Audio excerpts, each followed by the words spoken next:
This video is brought to you by Huawei App Gallery. App Gallery is running a promotional offer for the release of the new Battle Pass. Get it 50% cheaper, but also get 15% cashback on everything you buy from the store following those steps. Download App Gallery using the link in the description or just refer to my previous video. When you're done downloading Huawei App Gallery, make sure to create an account and change your location to either UK, New Zealand or Ireland. It works regardless of the country you're living in as long as you switch to those. To access the offer, click the link in the description or copy-paste it to your browser. It will lead you to the campaign page. From there, scroll down and click the claim button. Accept the terms and conditions of the campaign and bang, you get yourself a 50% discount to use on the premium pass.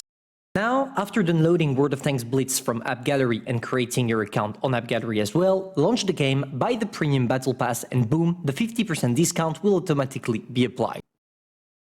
On top of that, there is a 15% cashback offer. Buy whatever you want from the shop and get those 15% back to use on whatever new item you will purchase. To do this, when heading to the payment, make sure to select Huawei points by signing up. Now, just buy something using the totally free currency you just acquired. Once again, many thanks to App Gallery for sponsoring this video. Bonjour everyone, Pantoufleee here today for a new video in which we're going to take a look at the new battle pass that just dropped, featuring a new Titan tank, the Titan T-150. Of course, as always, before jumping into the statistics of the tank, let's all together unlock all the main rewards. And as you can see, the tier 4 available this time is the T28 mod 1940, which is a nice little tank with which you're probably not going to be able to do that much, but at least you'll have some fun. On top of that, even if it's a Titan tank, it's coming with the Trailblazer camouflage that, well, I truly don't have a clue what it changes, but I guess it's those things right there that are making the tank looking pretty thick, pretty cool. The main reward of the battle pass, the Titan 150, is definitely not a bad reward, because even if at first we were kind of scared on what kind of tanks we were going to deal with, it appears that when you fully equip it, this tank has some nice statistics. At first, let's put aside the downsides, which are the aiming time and the accuracy, which is traditional among Russian tanks, and especially the heavies. They are not known for the best accuracy ever, but for the rest it's quite fine. I mean, the DPM of the tank is still average but good for a tier 6. It's 1.8k and the reload time is 6.5 seconds to inflict 200 damage.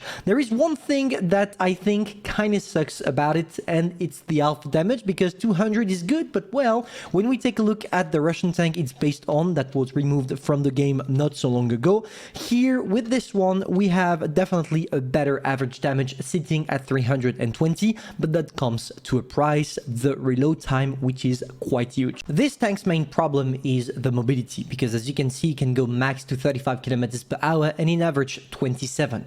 But it's kind of logical, because when we take a look at the armor profile, that tank seems to be packing. Here is the armor profile of the tank. When we take a look at the turret, we see that we are quite armored, at least against tier 6 and most tier 7. They shouldn't be able to penetrate.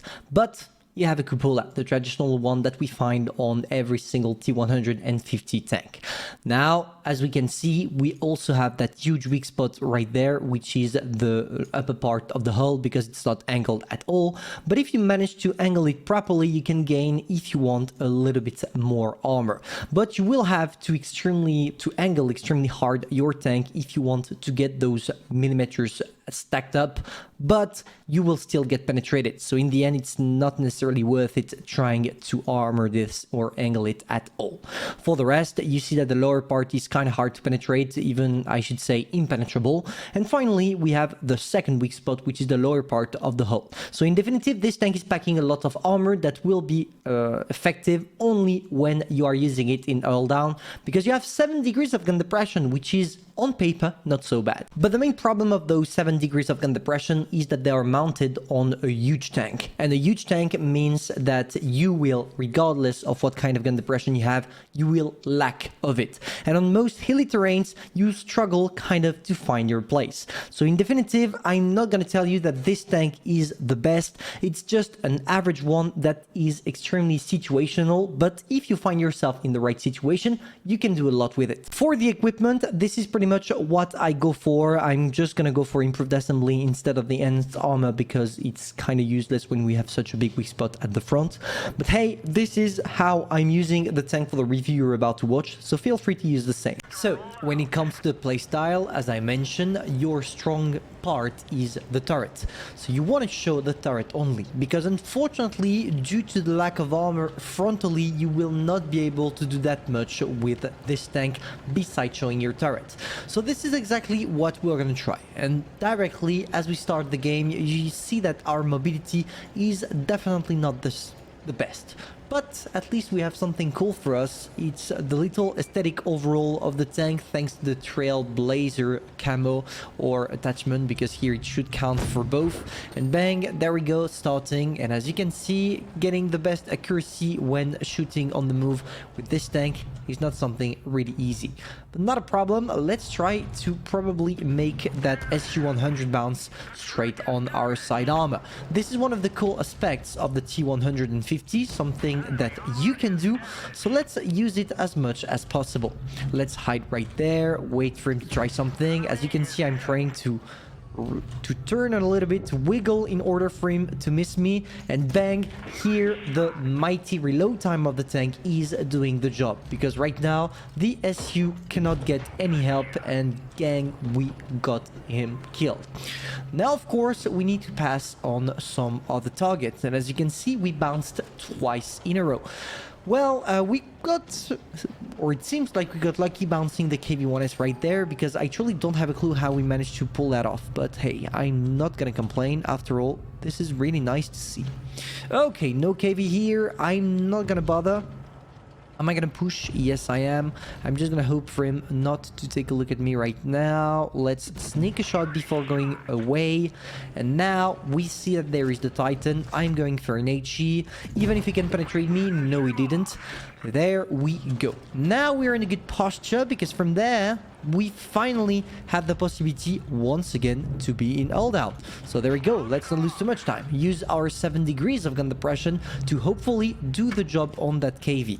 Unfortunately, well, it seems like they all decided to camp in the back.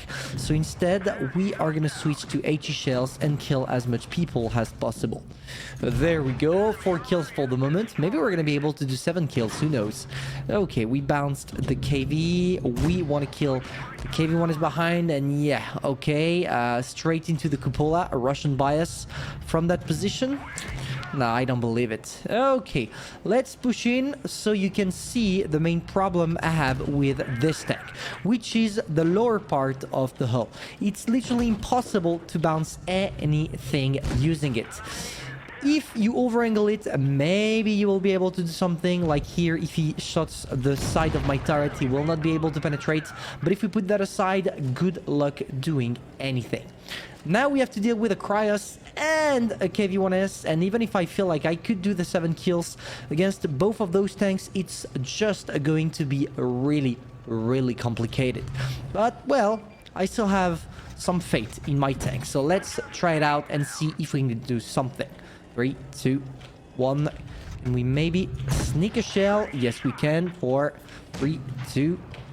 Come on. We have to do this. We need to do this. For the record, boys. For the record. But, yeah. Oh, okay. We got lucky. I'm not gonna bother. We got lucky. We got lucky.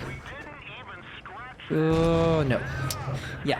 I mean, at one point, I'm not a superhuman. I don't have the mobility that allows me to do anything.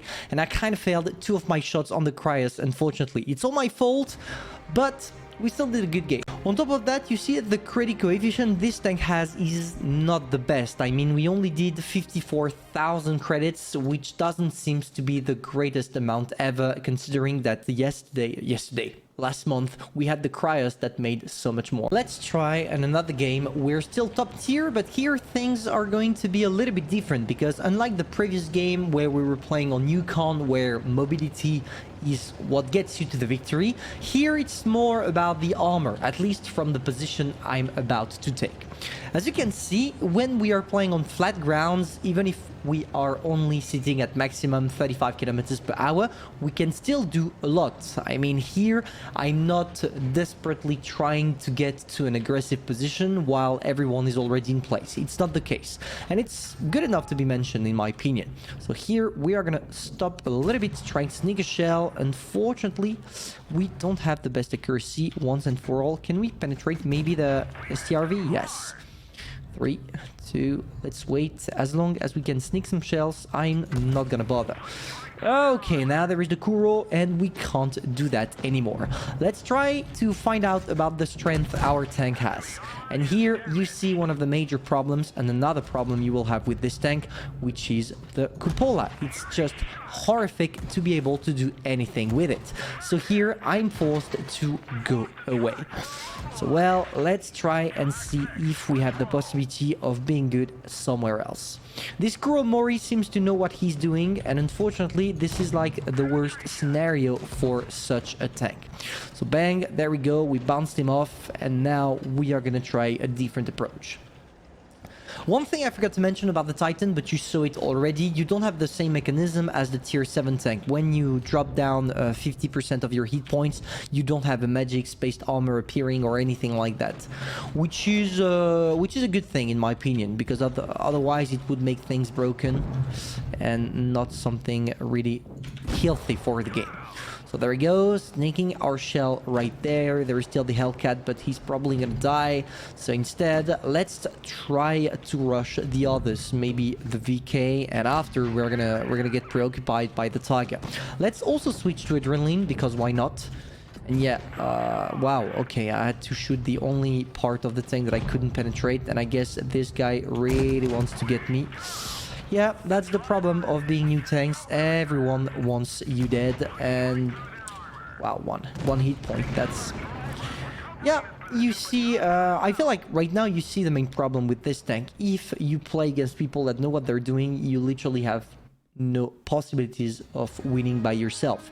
Here, yes, I bounced a couple of shells, but at the same time I got penetrated pretty much everywhere. For a tank that Wargaming is advertising as just a regular bunker, it doesn't do the job. Let's go for one last, because I feel like it's important to show multiple replays of the tank.